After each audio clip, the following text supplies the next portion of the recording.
Today I'm reacting to your Friday Night Smackdown Hot Takes. Hot Takes is a weekly video series where I give you all a platform to be able to voice your thoughts, whether they're good or bad, about the current state of professional wrestling. I do these after every episode of Friday Night Smackdown and Monday Night Raw, so if you want to be featured in the next Hot Takes video, make sure that you're following me on X. I ask for your hot takes on there after every episode of Raw and Smackdown. And as always, don't forget to subscribe to the channel, ring that bell for notifications. If you're a wrestling fan, I know that you're going to fall in love with this YouTube channel because we always upload daily wrestling content. And if you're looking for my Friday Night Smackdown review, it's already up and available over on patreon.com/SantiZap. That's where we upload the Raw reviews, Smackdown reviews, the podcast 3 days early, and 5 weekly match watch-alongs that you get to vote on. Again, that's over on patreon.com/SantiZap. I'll make it the top link in the description or the link in the pinned comment. Go check it out. All right, let's read your stupid shit. DIY deserve to be on the SummerSlam card. They honestly deserve it more than Bayley versus Nia, although I wish we'd have both matches on the card if I could. So I disagree that DIY deserves to be on SummerSlam more than Bayley versus Nia Jax, although I think I understand where your mentality is coming from. You're probably coming from a place where Bayley versus Nia Jax just hasn't been a very good feud, a very entertaining feud. And in that regard, I do agree. I haven't been particularly enthralled by Bayley versus Nia Jax. However, if you're trying to prop up the King and Queen of the Ring victories to be on the same level as being a Royal Rumble winner, then you absolutely need to have both the King and Queen of the Ring participate at SummerSlam. You cannot skip out on Bayley versus Nia Jax. At the very least, they've been trying with Bayley versus Nia Jax. There's story beats that happen every single week. They develop the story. There's always something happening between these two on every single episode of SmackDown. We can at the very least say that. When it comes to DIY, we can't say any of those things because there hasn't been any story development really between DIY and the Bloodline. There was that one moment where Jacob Fatu came out there and destroyed them. But aside from that, there hasn't been any story beats that have been developed. There hasn't been any run-ins between the two. There hasn't been any promos. There hasn't been any backstage segments. There hasn't been any vignettes. There hasn't been anything to build up that match as an actual feud that's worthy of a show like SummerSlam. In terms of in-ring quality, is it worthy of SummerSlam? I would say so. But of course, we know that wrestling is more than just what happens in the ring. We need the overall entire package to be worthy of SummerSlam. It's just sad to see the treatment of DIY since they've won the tag titles. They won the tag titles and they've really just not been used as champions in any capacity, in any way, shape, or form. Honestly, the guys that they beat for the tag titles, Austin Theory and Grayson Waller, have been used better as a tag team, which is insane. They're the ones that are getting the SmackDown main events. They're the ones that are appearing every week and having further storyline developments. Meanwhile, DIY is just sort of sitting in the background. I don't understand what's going on. I disagree with the statement, but I do think that there is layers to this conversation. Nia Jax should walk out of SummerSlam with the championship. Look, I agree and disagree. I agree mostly because I'm down for not Bayley to walk out of SummerSlam as the WWE Women's Champion. Not because I don't like Bayley as a champion, not because I'm tired of Bayley. It's just I feel like I've seen the Bayley championship run. I feel like it's run its course. I think that this would be a good natural end, especially if you're really trying to push Nia Jax to be the top head honcho monster of the women's division. In a perfect world, I'd have neither of them walk out as the WWE Women's Champion. I'd have Tiffany Stratton, but I don't think that that's going to be the case. I feel like Tiffany Stratton is going to hold on to that briefcase for quite a while, especially if they're going to bedazzle it and have it be beautiful and pink and bejeweled. I don't think that they're going to cash this in a week after she debuts, or actually not even a week, a day after debuting a brand new briefcase. So I think that they're going to be holding off on Tiffany Stratton for a while, but I think I'm ready for a change. I think I'm down to see Nia Jax as champion. That tag team gauntlet was the best tag team action we've had in the WWE in months. Isn't it crazy that if you give tag teams an opportunity to be able to showcase themselves, there's a very good chance that you're going to get magic? And I do think that that tag team gauntlet was truly fantastic. It's interesting to note that the best tag team matches over the last couple of months have been these multi-tag team matches, like the ladder match at WrestleMania, these very hilarious fatal four-way tag team matches that they've had on Raw and SmackDown randomly throughout the last couple months, those have been the best tag matches. So yeah, when you let these professionals go out there and do what they do, there's a good chance that they're gonna do something awesome. Like, how great was it seeing Gallows and Anderson like actually being pretty darn good and being given an opportunity to showcase themselves? How cool was it to see Baron Corbin and Apollo Crews, these guys that are perennial background characters, be able to look awesome throughout this match? We were quickly reminded of how fucking fantastic the Street Profits were, and we were reminded and accentuated with how dominant the Bloodline can be. These are all things that were done because we got to see multiple tag teams showcase themselves. So I'd like to see more of a highlight on the tag team division, because it's just got too much goddamn talent to be put on the side the way that it's been ever since WrestleMania 40. SmackDown is currently worse than Raw in 2018. No, okay, all right, we're reaching here. We are certainly in a slow stretch of Friday night SmackDowns. It doesn't help that this SmackDown was pre-taped. I didn't personally read any spoilers, and I shockingly was able to avoid all of the spoilers, which is kind of crazy to think about considering how involved I am in wrestling. I was able to avoid everything. Look, the episode in a vacuum wasn't the greatest episode, but if I compare it to almost every episode of Raw and SmackDown from the majority of not just 2018, but like the 2010s, this is still leaps and bounds way better. I get it. Not the best episode of SmackDown. SmackDown is in a bit of a chasm right now, but if this is as low and as bad as it gets, we're still feasting compared to the 2010s, especially 2018, 2019. It's not that bad. Having Bianca and Jade miss SummerSlam is such a weird decision, especially since there was a contest to design Bianca's gear for the PLE. Okay, I didn't know that last part. That's actually kind of crazy if that is the case. You would think that if there's a contest to design her PLE gear, that she'd be on the PLE. I do agree with you. It is weird in that regard. It is interesting to note that the second that we re-inject Bianca Belair and Jade Cargill into the women's tag team picture, immediately people are like, these tag titles should be on a PLE. They should be on SummerSlam. I just don't think that we'd be having the same discussion if it was Zoe Stark and Shayna Baszler going after these tag titles. That's why Bianca Belair and Jade Cargill are honestly godsends to this division. A division that if it didn't have these two megastars currently right now doing side quests in the tag team division, would be forgotten and put in the side, and we'd honestly forget who would be the tag champions. There's been numerous times throughout the tenure of the women's tag titles that I forget who the hell the women's tag champions are, but right now, because it's showcased so much, because of Bianca Belair and Jade Cargill, they are an attraction. It is an important division. I just think that it was a little bit of a case of too little, too late. I feel like the WWE didn't, and again, I have no sources or anything, I'm just seeing the same thing that you saw.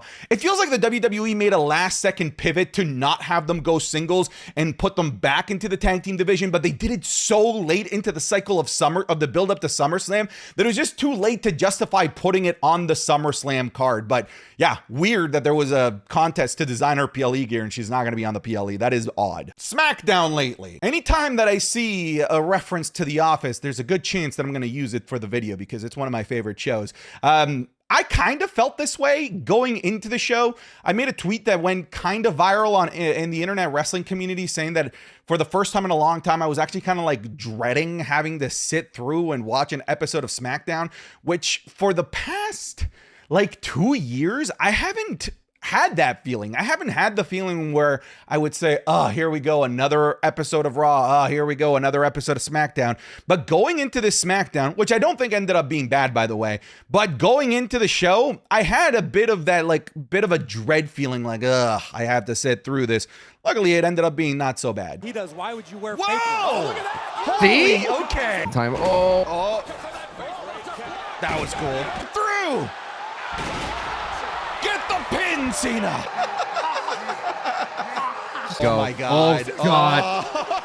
than Roman's. Folks, that was a sneak peek of this week's Wrestling is Cool SummerSlam Match Club, which is available exclusively over on patreon.com/SantiZap. This week, we're looking at Ricochet versus AJ Styles, SummerSlam 2019. The 2016 WWE Championship match between Dean Ambrose and Dolph Ziggler. The SummerSlam Classic at SummerSlam 2016 between John Cena and AJ Styles. A street fight between Dominic Mysterio and Seth Rollins at SummerSlam 2020. And the iconic SummerSlam 2022 main event between Brock Lesnar and Roman Reigns. You're going to get those 5 watch-alongs alongside the Raw review, the SmackDown review, and the podcast 3 days early. That's 8 pieces of extra content, all available on patreon.com/SantiZap. I'll put the link at the top of the description or in the pinned comment, but I'm confident that if you even give it 1 month that you're going to fall in love with it. Now back to the video. Street Profits deserve a championship run. Dude, how cool was it to see the Street Profits quickly remind the world of how goddamn good they are as a tag team? It unfortunately looks like there's no intention of them ever going singles. I know that for a while we've been clamoring to see that Montez Ford singles run, and I just don't think that it's in the books anytime soon. And if that's not the case, then let's really highlight the best, arguably, tag team that you have on SmackDown a little bit more, because my goodness, they were absolutely incredible. The crowd was so behind them. It's actually tough to tell if what I just said is true or false, because it could have been piped in sound because it was a pre-recorded episode, but they were great in that gauntlet match. To me, they're the ones that stole the show. And it sucks that Bobby Lashley is gone, but maybe this can now give them like a very simple identity of like, hey, we're a tag team. That's what we go for, as opposed to this like overall faction glory. We're the Street Profits. Let's go for tag gold. And maybe just having this narrower vision of what the Profits should be, as opposed to a more complex vision of the Pride as a whole, could just make things a bit simpler in terms of booking the Profits better. Not seeing at least Jimmy return was a huge mistake from WWE. If they wait till next week, right before SummerSlam, it will be too late.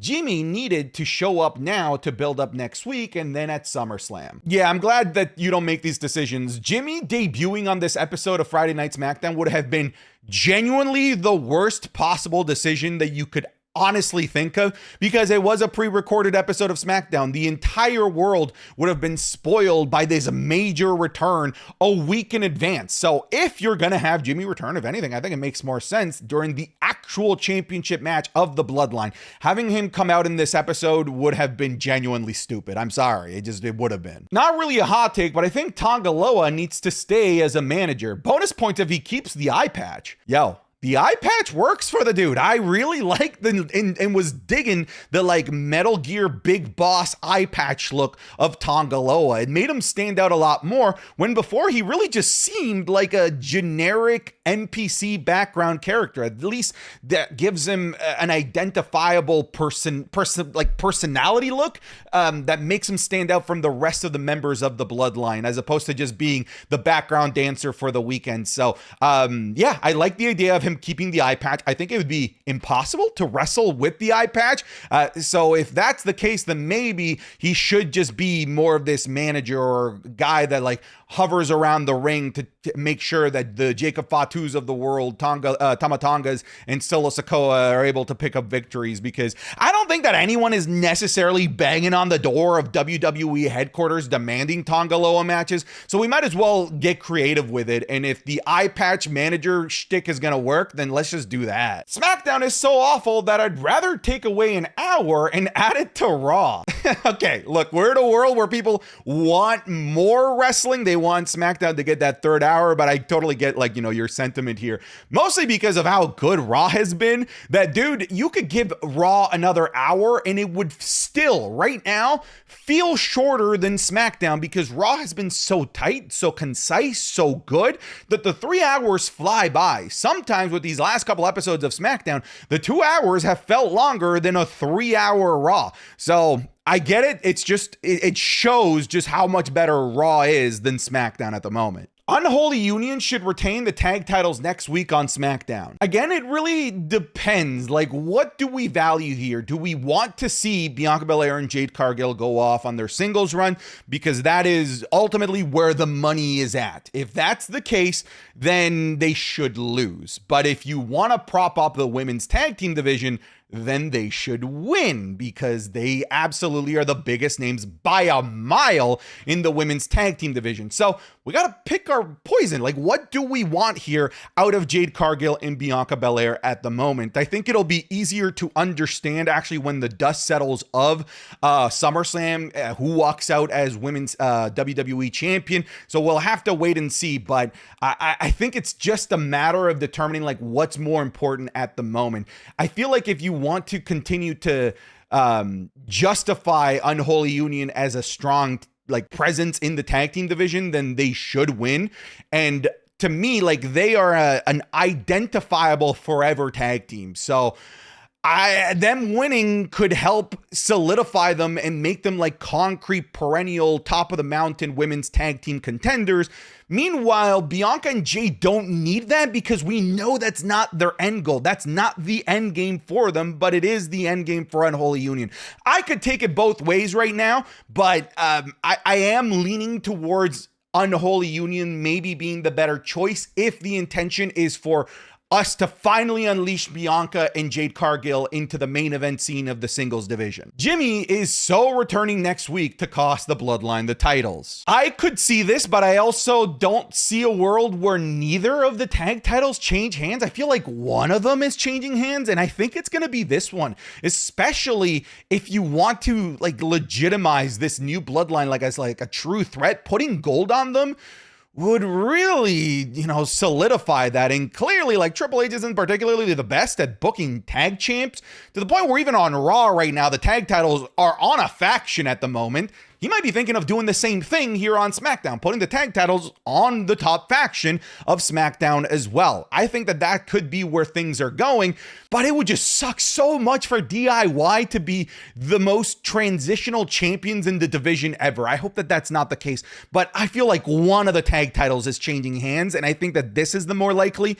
And if they do change hands, I have a tough time seeing Jimmy coming back. Maybe he comes back during their celebration or something. I don't know. The Gauntlet should have been the main event of SmackDown. There was nothing noteworthy from the women's tag match except for the fact that Nia pinned the champ. Overall, a lackluster SmackDown. Yeah, that was odd to have the women's tag match be the main event. I get it. Like you said, Nia pinned the champion. That is kind of a big deal. But your biggest attraction at the moment was in that Gauntlet match, in the Bloodline, and having the Bloodline stand tall at the end of the show, I think would have been a bit more impactful. I mean, hell, they still ended the show with the Bloodline even after the women's tag match by having that vignette, that promo in the back where they all look like they're in the music video of Bohemian Rhapsody, Galileo.